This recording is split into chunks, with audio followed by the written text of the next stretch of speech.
Bill O'Reilly here. Welcome to the No Spin News. Monday, October 16th, 2023. Stand up for your country. Well, news analysis of the Hamas-Israel war is largely terrible. It's really bad. And the reason is that the pundits don't know what they're talking about. And it's shocking.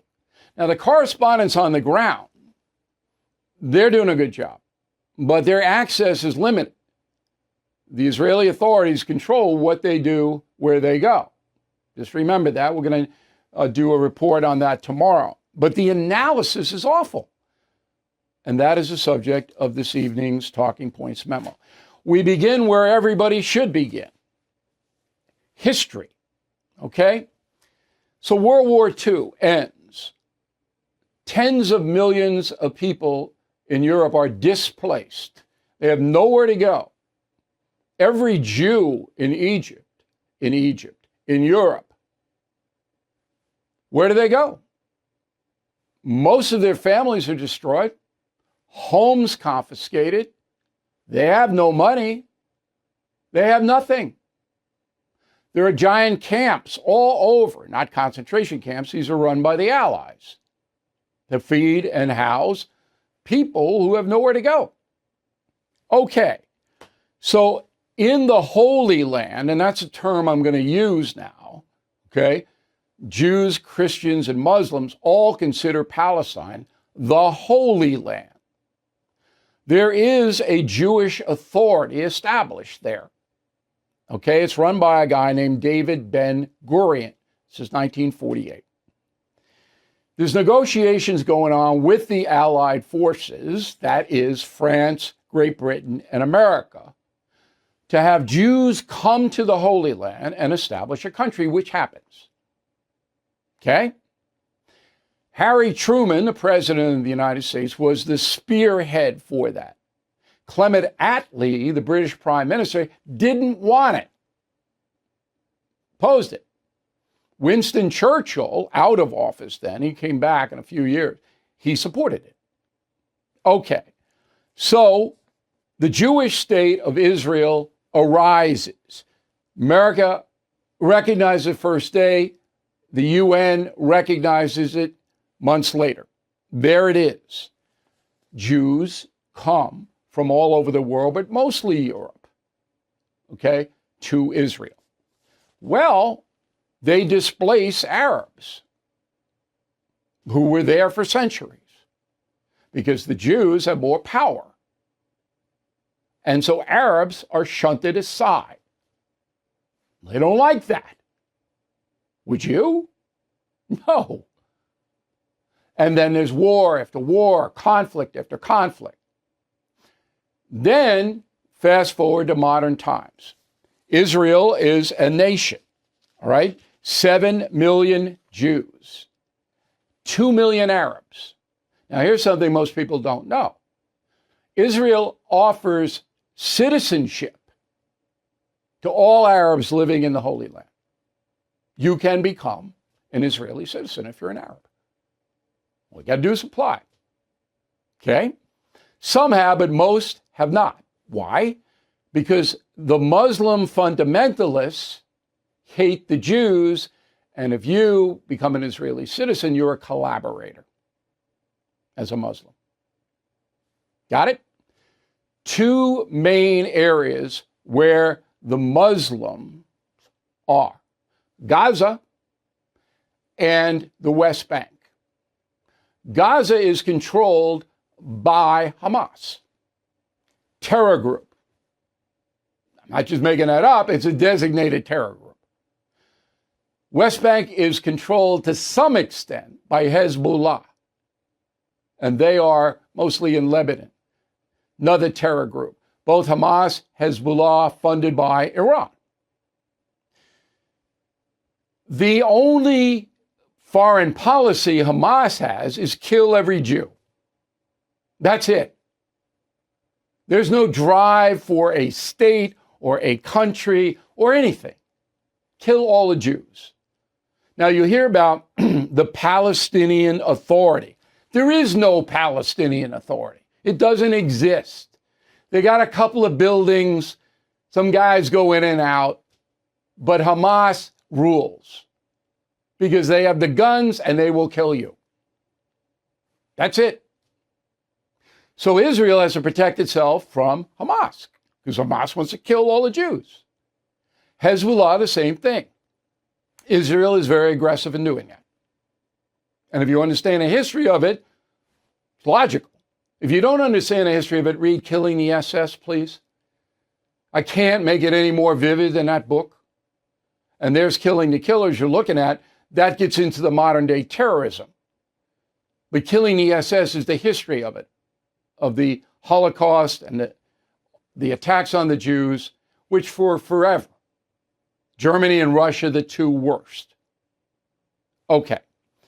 So now, American politicians, no clue on how to deal with this at all. None. Trump strong-armed the mullahs in Tehran, basically by saying, if you do anything, we're going to blow the hell out of your oil fields and your ports. That's what Trump told them. And they believed him. So while they operated underground, this Hamas thing never would have happened because Trump would have just went right in and blasted them because Hamas could not exist without Iran. Biden has no clue. And he was on 60 Minutes last night. Go. What happened in Gaza, in my view, is Hamas and the extreme elements of Hamas don't represent all the Palestinian people. And I think that it would be a mistake for Israel to occupy Gaza again. But to going in and taking out the extremists, the Hezbollah is up north, but Hamas down south is a necessary requirement. Do you believe that Hamas must be eliminated entirely? Yes, I do. But there needs to be a Palestinian Authority. There needs to be a path to a Palestinian state. Ridiculous. Who's going to run the Palestinian state? Who? Hamas? They're the controlling force. There's no Palestinian Authority. Now, Biden doesn't know that because he doesn't know anything. And I'm sorry, but he doesn't. He doesn't know. Oh, yeah, we have to have a two-state solution. No. If there were two states that both wanted reconciliation and a partnership that would benefit the people, then it would be possible. But there's not. Hamas wants to kill the Jews. We all get this. So you got the leader of the free world out in the ozone. All right? This is never going to be solved. And I mean that literally. All Israel can do is protect itself and try not to abuse innocent women and children. Finally, kids in Gaza, West Bank, Syria, wherever, are taught to hate Jews from the time they are cognizant of anything. The schools teach that. What do you think the mentality is going to be? And for Biden to go, Hamas doesn't represent all the Palestinian people. What do you mean? You think there's any active dissent against Hamas in Gaza? If there were, that person's head would be on a stake. It's like Iran. Can't oppose the mullahs. It just makes me nauseous to hear this tripe every single day. And that's the memo. You have helped support MyPillow and their employees in these very tough economic times. Mike Lindell knows that and continues to give back with deals on his most popular products. And now there's great news. The MyPillow 6-pack bath towel sets are back in stock. Their proprietary technology makes them absorbent, yet still provides that soft feel you want in a towel. The set comes with 2 bath towels, 2 hand towels, and 2 washcloths. For a limited time, get this 6-pack towel set for only $39.99 when you use the promo code BILL. That's a 50% savings. So please go to mypillow.com or call 800-869-0298. Use promo code BILL to save 50% on the MyPillow 6-pack towel sets. This is just $39.99 for a set. That deal will not last long. Let's go to the mail. Kenny Hastings, Ontario, Canada. Hey, Bill, it wasn't really unreasonable for the Allies to give the Jews the Holy Land, but don't you think it would have been smarter to give them some other territory? There was no other territory. And there was already a structure in the Holy Land. So that was never going to happen, Kenny. But it's a good question you're asking. David Carpenter, Adirondack, New York, just finished reading Killing the Killers the day before Hamas attacked Israel last week. I purchased the book in an airport bookstore and read it. I couldn't put it down. I highly recommend it to anyone who wants to understand the terror threat. Killing the Killers, I think, was my best reporting ever that I've ever done. Kenneth Sullivan, Gauley Bridge, West Virginia. Why doesn't Egypt accept refugees from Gaza? Doesn't have the infrastructure to do it. Just can't do it, and wouldn't do it because that would alienate the terror people, and Egypt doesn't want any more trouble with the Islamic Brotherhood and all of that, so they wouldn't do it. Angelo Di Donato, Macomb, Michigan. As you said, Hamas' only goal is to kill Jews. It couldn't care less about its own people or a two-state solution. I believe Hamas' real goal is to cause Israel to end up killing multiple times more innocent Palestinians. Yeah, I mean, sure. That's what they want. And Israel has got to be very, very careful when it goes into Gaza. Janet, Concierge member. Janet gets direct access to me. I hope you consider that program. It will enhance your life. It will. Bill, you say no evidence of Barack Obama running the Biden administration. How much do you think Obama wants his fingerprints on what's going on, even though his fundamental plans to destroy our country? Janet, look, I know a lot of people believe that Barack Obama wants to destroy America. I understand. But it's my job to report the facts, not individual belief systems. Joanne, Concierge member. So Bernard Goldberg does not believe Mr. Trump acts like a U.S. president. I guess he believes a U.S. president should work 2 hours a day, fumble over every speech, can't walk or talk, and on and on and on and on. I think that Bernie was talking about demeanor. And I think we all have to admit that if Donald Trump could improve his demeanor a bit, I think he'd win in a walk. But every day to have conflict, choose your fights. Al, BLM is led by self-admitted communists. Any American company that supports radicals such as BLM, which is home to, should be boycotted. Okay, I'm not a boycott guy, but if you want to not, we gave all a list of the companies, corporations that have donated to Black Lives Matter. If you are a premium or concierge member on BillO'Reilly.com, you can get that transcript sent directly to you with every corporation that has donated to them. And then if you don't want to do business with those corporations or companies, don't. That takes my account. I seriously weigh that. Corey Patrick, Carmel, Indiana. I work for State Farm, and I had their home and auto. They doubled my premiums. They all are. They all are. All these insurance companies, even if you don't have anything, they're doubling your premiums. That's Bidenomics. And they get away with it. What are you going to do? I shopped around. I got a better deal, as I told you. But they're all doing it. State Farm, Allstate, all the ones that are spending millions and millions of dollars on the TV advertising. Boom. No explanation. I tried. David, concierge member. I recently completed Killing the Witches. I found the first part of the book so bizarre with the historical findings that you and Dugard have shared that at times it was as though I was reading something Stephen King wrote. Yeah. I think we're scarier than Stephen King. Killing the Witches is the best Halloween book you could possibly get. Sorry, Edgar Allan Poe. And then you'll go into modern times. It's pretty scary what we found out about the Exorcism book and movie.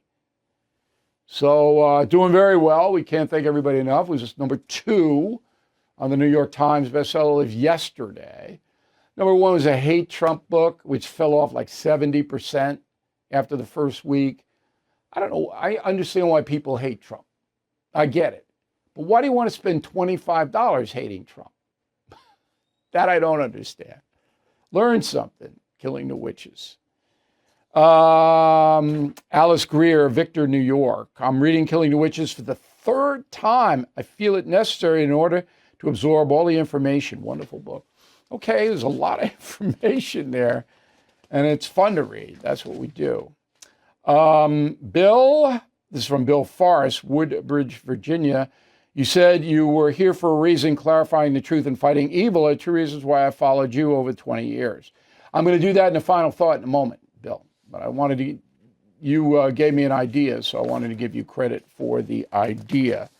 All right, so look, if you go to BillO'Reilly.com store, it's the middle of October. I don't need, I mean, it's a blur, right? So I signed 2,000 books recently. 2,000. I got to sign another 2,000. You want signed Killing the Witches. Got to get the order in now because I can't, I'm a human being. My hand is gnarly. So for Christmas, you want to give a signed copy of Killing the Witches, get the order in now. And I'll sign as many as humanly possible, but we'll get them to you fast so you'll have that gift already done. And believe me, it is a good gift. Banks are canceling law-abiding Americans because they don't like their politics. It's real and it's un-American. Patriots like Dr. Ben Carson, Larry Elder, John Rich, and experienced conservative bankers have started America's first cancel-proof bank called Old Glory Bank. Old Glory Bank's mission statement is very simple. It's the Constitution. They do not subscribe to ESG, only PSL, privacy, security, liberty. They value faith, family, freedom, and the flag. Old Glory Bank has one location only in Oklahoma, but they have top-notch mobile banking, so they can serve customers in all 50 states. Old Glory Bank is a real FDIC-insured bank. You're insured up to $250,000 per depositor. So cancel your bank before they cancel you. Please go to oldglorybank.com, open an account today. Remember, terms and conditions apply, an equal housing lender. All right, here is the final thought of the day. As you know, my theme these days is people believe what they want to believe. And no matter what you have, very rare that somebody will change a fundamental belief. But we are here on earth, I believe, because I want to believe it. I believe in God because I want to believe in God. God's never come to my house. I have received inspiration, I believe, but I want to believe it. So it enhances my life to be a believer. Makes me a better person, gives me perspective. I go to church every Sunday. If the sermon's boring, I make up my own sermon in my head. It's good for me. Atheists believe there is no God because they want to believe it for a variety of reasons. Okay? That's the way it is. But if you are a believer in a higher power, then you have to accept the fact that you are here on this earth for a reason. It's not random. Your mom and dad had you, and you were placed in their care for a reason. Now, that's the most important thing for you to figure out in your entire life. More important than money, more important than security, more important than fun, more important than anything. Why am I here? Okay, because there is a reason that you're here. If you are a believer, if you're an atheist or a person, then this is not for you. Okay? So I spent some time thinking about that. And here's how I traced it back. All right? Because I'm a linear thinker, which means A leads to B, leads to C, leads to D. I'm a logical guy. Simple guy. Logical guy. I start with what talents were given to me upon birth. Okay. Number one, I eliminate the stuff that I can't do. Math and science. Can't do it. Another language. I think I took 18 years of Spanish. I can get by, but I don't have it. Don't have the facility for language. Some of my friends, like 5 languages, speaking Mandarin, and I'm looking at it and going, never in a million years. Mechanical stuff. I can barely put gasoline in my car. Barely get that done. This thing has 10,000 little, I can do 6 of them. Okay? And I have to bother my assistant, who's a saint, going, how do I do this? How do I get this? All right, so I'm eliminating all that. I wasn't put on the planet to deal with mechanics, Spanish, science, none of that. What am I good at? I'm a good writer. Never took a writing class, ever in a million years. It's like Billy Joel. He's a brilliant musician, but he's not formally trained. Okay, he was in Levittown with me, and he just hears it and plays it, and okay. So I can write, and I can bloviate. In Ireland, it's called blarney. I've always been able to do it. I remember in 6th grade, we had a debate over Nixon-Kennedy, because that was the race in 1960. And my father was a Nixon man, and my mother was a Kennedy, because her maiden name, her people were Kennedys, my mother. So anyway, I just stood up, and I just bloviated about the presidential race, and it was like, kids were like, whoa. And I never had a fear of that. Public speaking is the number one fear in America. I never had it. I just boom, boom, boom. All right, so I can write, I can bloviate, and then I figured it out. If you can bloviate and write, you got to be on TV or radio, right? I got a degree, Boston U, broadcast journalism. Started my career. So I'm here to do that. But then there's more, because, all right, what am I going to do with it? Am I going to be a greed head and then just make as much money and sell out and do what these corrupt corporate moguls tell me to do? Never. Never did it one day. I moved 15 times in 10 years. Okay? No, I moved 10 times in 15 years. I went Scranton, to Dallas, to Denver, to Portland, Oregon, to Hartford, because I wouldn't do what these pinheads told me to do, because what they were telling me to do wasn't right. It wasn't right. And I went, nah, I'm not going to do that. Paid the price, because I knew I was here to tell the truth. I knew it. I knew it. So my life is unfolded in a positive way, with, of course, bumps, because everybody has them, because I knew why I was put here. And that is to inform you in an honest way, to give you information that is positive information, can help your life in an honest way. That's why I'm here. That's why I've hung in all these years. All my other peers are, as I said, in the villages driving around the golf courts playing pickleball. I'm still working my butt off because I'm here for that reason. You need to find out what the reason is that you're here, and you'll be so much happier if you do. Thank you for watching and listening to the No Spin News. We'll see you tomorrow.